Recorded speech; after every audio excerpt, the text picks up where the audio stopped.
सियासत इतनी तेज है कि झारखंड के कमोबेश हर जिले में बड़े नेताओं ने प्रेस कॉन्फ्रेंस किया, जनता के बीच जाने की बात कह रहे हैं।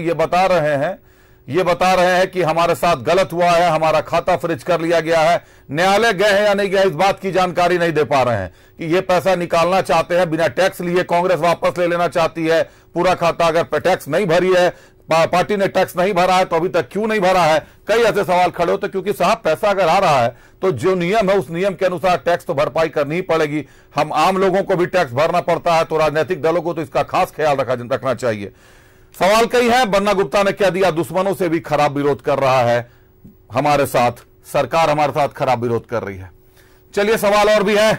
नई खबर पर चलते हैं, जदयू से जुड़ी बड़ी खबर आ रही है। जदयू ने अपने लोकसभा प्रत्याशियों की घोषणा कर दी है। 16 सीटों पर लोकसभा प्रत्याशियों के उम्मीदवारों की लिस्ट जारी की है बिहार में जदयू की 16 सीटें हैं। 16 सीटों पर उम्मीदवारों का ऐलान कर दिया गया है।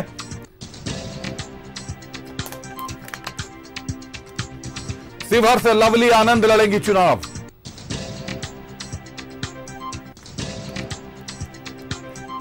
मुंगेर से ललन सिंह लड़ेंगे चुनाव। बड़ा नाम ललन सिंह जदयू का। सीवान से राजलक्ष्मी कुशवाहा को टिकट, सीवान से टिकट काट दिया गया है। इससे पहले सीवान से कविता सिंह लड़ती थी, कविता सिंह का टिकट काटकर राजलक्ष्मी कुशवाहा को दिया गया। बांका से गिरधारी यादव लड़ेंगे चुनाव। गोपालगंज से डॉक्टर आलोक कुमार सुमन चुनाव में उतरेंगे जदयू की तरफ से।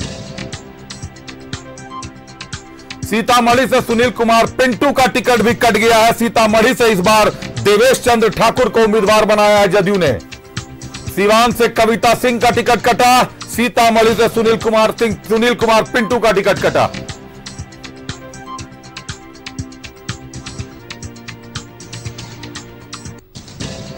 सुपौल से दिलेश्वर कामत को टिकट मिला है।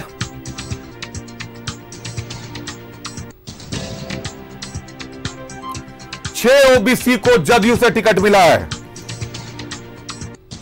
5 ईबीसी को टिकट मिला है। ईबीसी से आने वाले लोगों को टिकट मिला है। 1 महादलित, 1 मुस्लिम को टिकट मिला है और 3 सवर्णों को जदयू ने अपना उम्मीदवार बनाया, इस बार मैदान में उतारा है।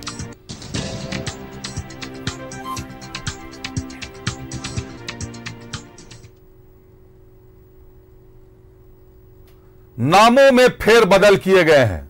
कविता सिंह सीवान से लड़ती थी चुनाव, कविता सिंह का नाम कट गया, उनकी जगह पर राजलक्ष्मी कुशवाहा को टिकट दिया गया है। लेकिन जो महत्वपूर्ण है, सीतामढ़ी से सुनील कुमार पिंटू चुनाव लड़ते थे। सुनील कुमार पिंटू शुरू से भाजपा के रहे हैं, भाजपा के चेहरे रहे हैं। जब भाजपा के साथ जदयू का गठबंधन हुआ था पहले 2019 के चुनावों में, तो सुनील कुमार पिंटू को लगा कि यह सीट जदयू को जा रही है, इसीलिए वो शिफ्ट कर जदयू में चले गए। उसके बाद जब नीतीश कुमार ने गठबंधन तोड़ा और कांग्रेस के साथ विधानसभा लड़ गए, तो सुनील कुमार पिंटू वो प्रखर वक्ता थे जिन्होंने हमेशा नीतीश कुमार के खिलाफ बगावत की, नीतीश कुमार के खिलाफ मोर्चा खोल लिया, नीतीश कुमार के खिलाफ कई बातें कही। और नतीजा आज ये निकला कि नीतीश कुमार तो भाजपा के साथ दोबारा वापस आ गए। नीतीश कुमार भाजपा के साथ मिलकर गठबंधन में चुनाव लड़ रहे हैं, जदयू चुनाव लड़ रही है, एनडीए चुनाव लड़ रहा है, लेकिन सुनील कुमार पिंटू का टिकट कट गया। रुक करते हैं अजय लाल का। अजय लाल हमारे साथ जुड़े हैं, हमारे सहयोगी अजय लाल। अजय, सुनील कुमार पिंटू का टिकट कट गया, वही कविता सिंह का टिकट भी कट गया, उनकी जगह पर राजलक्ष्मी कुशवाहा को टिकट दिया गया है। गया की बात करें तो विजय मांझी का टिकट कट गया क्योंकि वो सीट हमको चली गई है, जीतन राम मांझी वहां से उम्मीदवार होंगे। काराकाट की बात करें तो महाबली सिंह का टिकट कट गया है, उपेंद्र कुशवाहा वहां से उम्मीदवार होंगे। 4 लोगों के टिकट कट गए हैं। भीतरघात से कैसे जूझेगा जदयू? देखिए अभिषेक, सबसे अहम है कि जो एनडीए का गठबंधन है उसके तहत आपको जानकारी हो कि पिछली बार जब 2019 का लोकसभा चुनाव हुआ था उसमें बिहार में सबसे ज़्यादा 39 सीटें एनडीए गठबंधन के पास थी। इसका मतलब ये हुआ कि इस बार ज़्यादा फूंक कर कदम रखा गया है, क्योंकि उम्मीदें और ज़्यादा बढ़ गई हैं। वह भी तब जब अब की बार 400 पार का नारा लग रहा है। और चूंकि जीतन राम मांझी एक कद्दावर नेता है, एक सहयोगी रहे हैं, कई बार ऐसी भी सूचना आई थी कि जो सरकार की अल्टा पलटी हो रही है बिहार में, उसमें राजद यह भी चाह रहा है कि राजद बाहर से समर्थन देकर जीतन राम मांझी को मुख्यमंत्री बना दे ताकि नीतीश कुमार को सबक सिखाया जा सकता है। लेकिन उस वक्त जीतन राम मांझी ने एनडीए के पक्ष में खड़ा रहना मुनासिब समझा और शायद उसी का उन्हें गिफ्ट हैम्पर होली तोहफा मिला है होली का कि उनकी सीट रिजर्व कर दी गई, उनको टिकट दे दिया गया। कई अन्य नाम जिसकी आप चर्चा कर रहे हैं ये तमाम ऐसे लोग हैं। और एक जानकारी मैं आपको यह भी दे दूं कि जो INDIA गठबंधन में रहते हुए ये देखा गया था कि जो जदयू के 16 विनिंग कैंडिडेट हैं 2019 के, यदि वो तमाम लोग INDIA के साथ रहते तो सीटें मिलनी मुश्किल थी।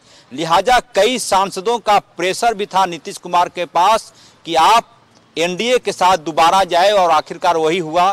तमाम जगहों पर सीटें दे दी गई हैं। अब सवाल है कि क्या जो 2019 का जो प्रदर्शन था, 2019 का जो रिजल्ट था, वो नीतीश कुमार और भारतीय जनता पार्टी दोहरा पाती है या नहीं, क्योंकि चुनौती बड़ी है। सामने राजद है, सामने कांग्रेस है।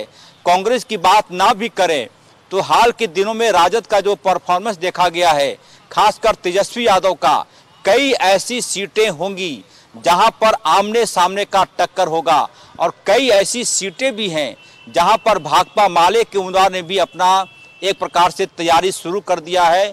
3 ऐसी सीटें हैं, काराकाट है, आरा है, एक और सीट है जहां पर भाकपा माले के उम्मीदवार होंगे। सिवान से भी भाकपा माले का उम्मीदवार होगा।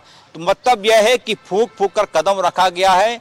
कई बड़े चेहरे का नाम इस सूची से बाहर कर दिया गया है। अब इनके सामने क्या विकल्प होगा, किनार कर दिया गया है। कई बड़े चेहरों का नाम कट गया है। सीटों की भी उलटफेर हुई है। 2019 के चुनाव में जदयू को किशनगंज सीट, कहीं ना कहीं किशनगंज सीट का एनडीए को नुकसान उठाना पड़ा था। उसके बाद बाकी सारी सीटों पर एनडीए ने जीत हासिल किया था। लेकिन ये जो नाम कटे हैं, ये नाम कहीं ना कहीं भीतरघात की तरफ प्रेरित होंगे और अपने ही प्रत्याशियों से जूझना, अपने ही उम्मीदवारों से जूझना, अपने ही खेमे के लोगों से जूझना कहीं ना कहीं भारी पड़ सकता है नीतीश कुमार को। ऐसे भी नीतीश कुमार का नाम राजनीति में करवट बदलने में सबसे ज्यादा अग्रणी हो गया है। बहुत धन्यवाद अजय आपका हमारे साथ जुड़ने के लिए, तमाम जानकारियों के लिए। बड़ी खबर आ रही है इस वक्त।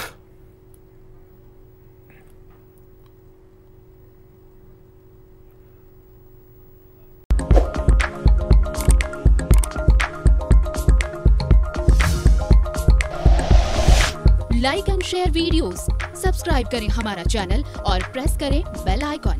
न्यूज़ 11 भारत, सच है तो दिखेगा।